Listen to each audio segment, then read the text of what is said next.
What's happening, everyone? Welcome back to the channel. I am D-WIZZLE here with another movie review. Kingdom of the Planet of the Apes is going to be out in theaters very soon on May 10th. So we're going to go back and talk about the previous three modern Planet of the Apes films. So unfortunately, no, I'm not going to go back and talk about the old Planet of the Apes movies and the Tim Burton Planet of the Apes film. I'll probably visit those at a later date, but we're mainly going to be focusing on the modern trilogy of films leading up to Kingdom of the Planet of the Apes coming out. So we're going to start with Rise of the Planet of the Apes that came out back in 2011. Let's get into it. So when it comes to Planet of the Apes, I'm a fan of Planet of the Apes. I did watch the original film that came out in 1968 or 1969. I thought that was a good movie.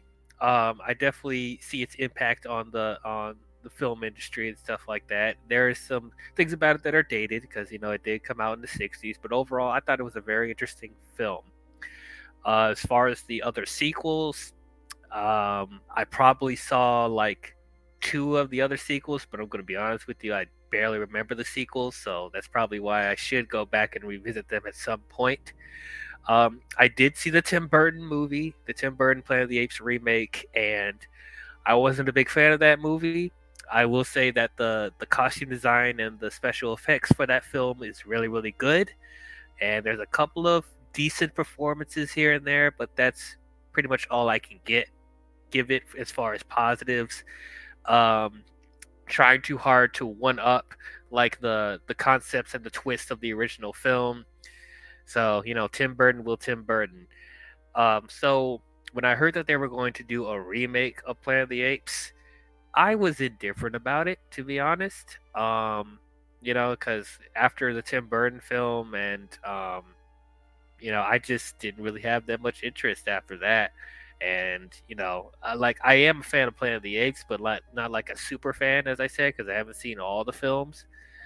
But seeing that they're going to reboot this, and like this is pretty much going to be like a remake slash prequel to the Planet of the Apes, so we're actually going to see how the apes became intelligent and like started an uprise against the humans. I thought, oh, okay, that will be an interesting concept. I like that would be interesting to see how the apes have evolved. Um, as far as prequels in general, like I'm kind of weary about it because there's a lot of prequels that's been released that have mixed results. So I was hoping that this wouldn't fall into the same category of we don't need this. But seeing that James Franco was going to be in this, I was like, oh, that's interesting. I never expected James Franco to be in a movie like this. And then Andy Serkis coming back to do motion capture for this film. When I say coming back, because like in his previous movies, he's done motion capture for the majority of his career, and he's excellent at it. So having Andy Serkis being in this, there's no bad things I could say about Andy Serkis. He's one of my favorite actors. So of course, having him in this movie, I'm really excited to see it. The trailers look really interesting. Seeing a bunch of apes having this like action sequence on the bridge in San Francisco. I thought that stuff was really, really cool. Um, but they didn't give that much away, as far as like how the plot is, unless you have a general idea of how the Planet of the Apes stuff goes. So what watching this with an open mind. Unfortunately, I did not see this in theaters. I decided to wait and until it got on DVD. I think it's probably because I didn't have time to go see it in theaters. Because I around that time I was still in high school, dealing with a bunch of high school problems and stuff like that, so I wasn't able to go to the movies as much. But yeah, I did end up watching this on DVD, and I gotta say, this movie is really, really good. I really enjoyed this film. Um, Honestly, like, I mean, I won't say like this is like better than the original film. But I think this is up until that point, this was the best Planet of the Apes film we've gotten since the original film. And this is coming from someone that hasn't seen all the Planet of the Apes movies, but this is definitely better than the Tim Burton movie. It feels so different from the Tim Burton movie, but it also feels pretty different from the original film. What I really liked about it is just like how simplistic and bare bones the plot is, while they're introducing these like concepts of like science experimentation on animals and like diseases and stuff like that, and how the brain evolves. Like I liked how like they were getting into these concepts, but it was very easy to follow. You know, they weren't trying to be super complicated like I hear about, you know, the Planet of the Apes sequels. You know, like this was very straightforward. You were able to follow what's going on. It wasn't trying to be too over the top with this concepts like the old films have. So that's something I think is good, especially with them doing a prequel. Like you're seeing just the progression of things escalating. You know, that's probably the best thing I like about this. Like building the suspense, building the urgency, building the tension. It was done excellent in this movie. The director of this film, Rupert Wyatt, like he did a really good job with this film. I think this is the biggest movie that he's ever done, and he did a great job, establishing the world of this new Planet of the Apes franchise. You know, he laid the foundation really, really well. And I know everyone likes to talk about the Matt Reeves sequels, which they're great as well. But I feel like this one is kind of underrated compared to the other two movies we get. You know, because not everybody talks about Rise. Everyone talks about Dawn and War. You know, but I think this is definitely on, you know, a great film as well. I think it's on the same level as the Matt Reeves movies. You know, um, James Franco specifically, he surprised me a lot. You know, because of course I remember him from the Spider-Man films and the movies he did with Seth Rogen, like Pineapple Express and The Interview and stuff like that. But to see him in such a serious role like this, like I was really impressed by him. Like I actually took him seriously as a scientist.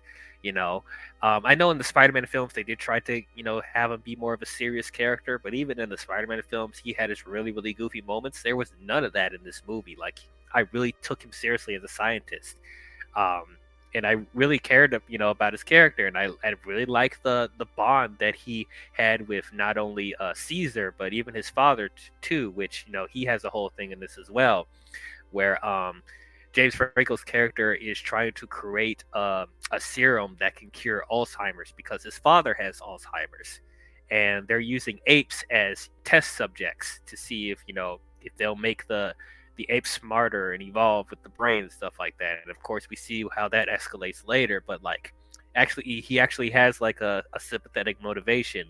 Just seeing how, you know, he has to care for his father and he doesn't want him to go to a home like a nursing home or whatever like that because he wants to fix his father, you know. So it's like his motivations had good intentions. So it's like I found all that just really, really interesting.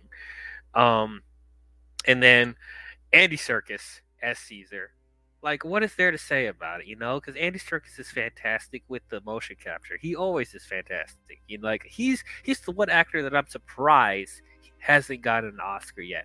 After all the work that he's done, I can't believe he's gotten recognized for any of that, you know?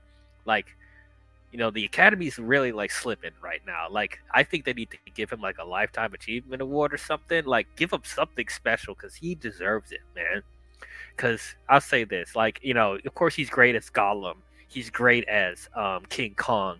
I even really enjoyed him as Snoke in the Star Wars sequel trilogy, and I liked him as Alfred in the Batman. And there's many other roles, you know, and he's probably the best part of Andor, in my opinion. Just like all these fantastic roles that he's done, I can't believe they have not given this man an award. But anyway, getting to his actual performance as Caesar, it's fantastic. The motion capture's amazing in this. Like, it's amazing. This is post, you know, Avatar, you know, because Avatar came out in 2009, and to see this movie like do such an excellent job of like convincing me that these are real apes, you know, that are, you know, talking, moving around. Like I keep forgetting that these aren't real apes. the motion capture here is incredible. They look real. I barely saw any flaws in the CGI in that. It looked really, really good, really convincing, and just like the acting that Andy Serkis does, like he actually put in the time to like actually study how apes move, how apes talk, how they communicate, how they, just how they do everyday stuff. Like he actually felt like an actual ape. So and just Caesar as a character, like he actually felt like a character. He didn't just feel like an animal. And as I said, the relationship that he builds with James Franco throughout the film, it's just like it's amazing. It's like it's not just like a pet type of relationship. It's almost like they're actual friends. Even though he doesn't talk, he mostly does sign language and stuff like that. But even though you just see the emotion on his face whenever stuff happens, whenever he's protecting somebody, or whenever he's sad, or whenever he's scared, like that was shown through the motion capture. I thought all that was amazing, and the rest of the apes too. Like they looked really real as well, and like even they had their the great emotional moments as well. One of the best parts about this movie is that the moral gray area, because there's no good guys, there's no bad guys in here.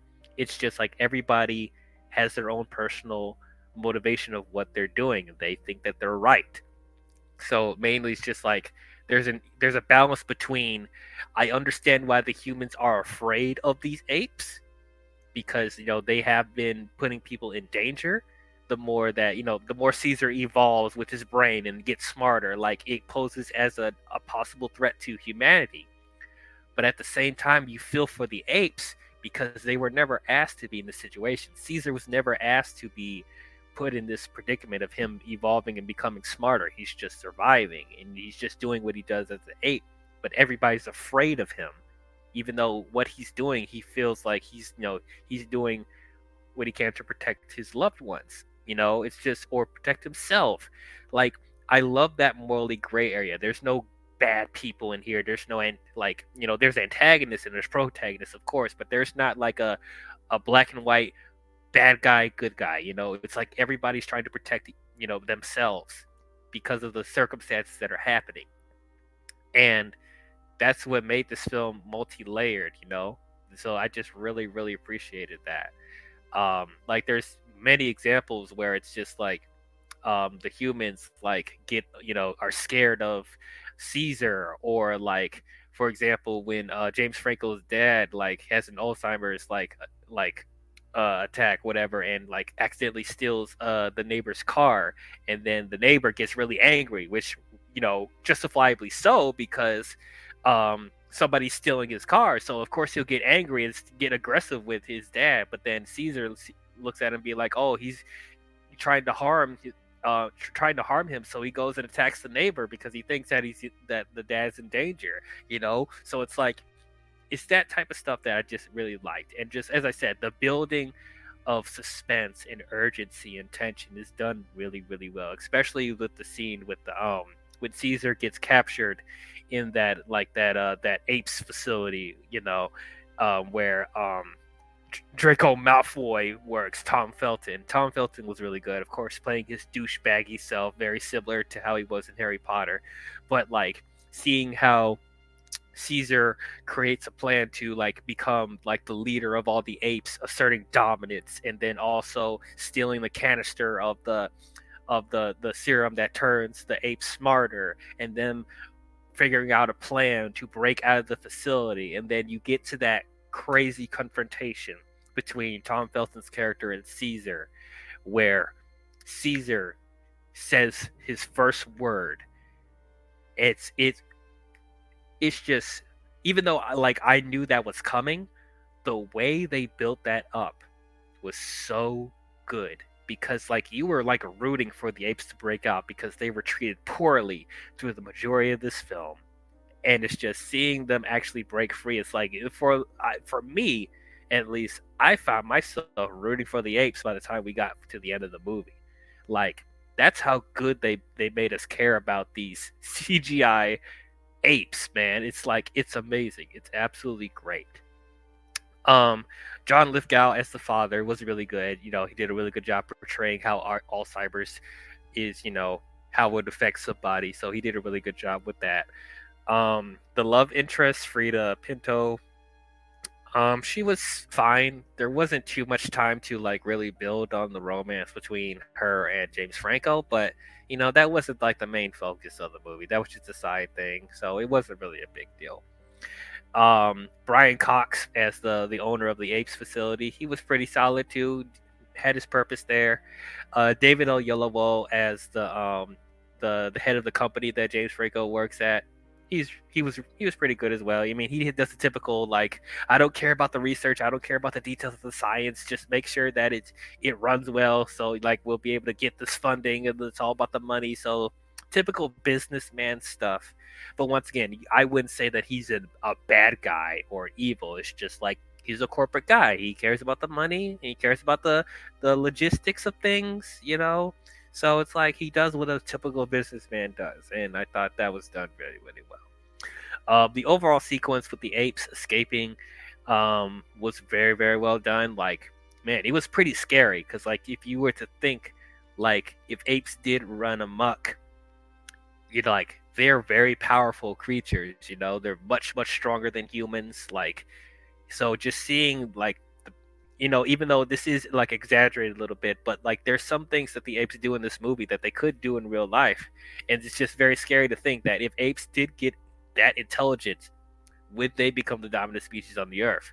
And that's obviously something that we'll explore when we get into the other sequels. But just like it's a scary thing to think about because apes are already really intelligent as they are, and to like just make them even more smarter, it's just like there's a part of me in the back of my mind that thinks, could there have been other animals that they could have like practiced it on that is a little bit more safer than apes, knowing how strong they are. But at the same time, apes are probably the closest to us, like species wise. So it's like, I guess I kind of understand why they had to do it with apes, but it's just like it's just very fascinating how all this came about and how just how we got to where we are now in the franchise with the Kingdom coming out. It's just like, man, I really took this world much more seriously than I did before. Like actually seeing it in this grounded setting and them explaining stuff, like that's really cool. And then there's another added thing of like with the serum that they're making and like getting it mixed in with the blood of the apes that are already infected. Like that's causing the infection to spread to the humans, and that also adds to the fact of like how the humans devolve in the older films. Like that's like, so they introduced that as well, which I thought that's very interesting, and that's something that they'll expand more into the sequels. But that's another thing that's another complication that was that they introduced there. It's like how does like the contaminated apes, how do they affect the health of the humans as well? So it's just like a lot of stakes building up on top of that. So all of that I thought was done excellently well. So overall, I really, really enjoyed this film. Like this movie made me look at the Planet of the Apes franchise in a different light. So, but even though I do appreciate the first film, like it did feel like there was some silly, over the top concepts, and especially with the Tim Burton film, I didn't really like look at these franchises like with these heavy themes and like these big giant stakes and stuff like that. But this movie, the way they structured it, I thought it was done really, really well. Like I cared for the characters, I cared about the situations happening. Just it raised a lot of questions that like some of stuff relevant for today, like animal abuse and like you know bad experimentation and stuff like that. Like humanity playing God pretty much. It's another similar thing with Jurassic Park, them playing with God. So all that stuff was done really, really well. James Franco was excellent in this movie. I thought Andy Serkis was also fantastic in here. The motion capture for Caesar and the rest of the apes was really, really good. The action scenes were done really, really well, but I was more interested in the character moments, like the raising of the stakes, like the human interaction. The action stuff is amazing. The action stuff is great. The whole sequence of them escaping and them the battle on the San Francisco bridge, that stuff was amazing. But what I really cared about was the tense character moments between the two and the bond between James Franco's character and Caesar. That was pretty much the heart of the movie for me. And so all that I thought was done really well and made me interested to see where this franchise goes from here. So I will give Rise of the Planet of the Apes, I'm giving it an A. It's a great film, man. Like, really made me more interested in the Planet of the Apes franchise. But that's how I feel about Rise of the Planet of the Apes. What did you guys think about it? Did you guys love it? Did you guys hate it? Did you guys think it was okay? How does it compare to the other Planet of the Apes films? Comment your thoughts down below and let me know. So the next film I will be talking about is Dawn of the Planet of the Apes. So tune in for that when it comes out. But if you guys enjoyed this review, please don't forget to leave a thumbs up and subscribe to the channel. And don't forget to hit the bell if you want to be notified on future videos I'll be doing. But that's all I have for you Planet of the Apes fans, and I will see you guys next time. Talk to you guys later. Caesar is home.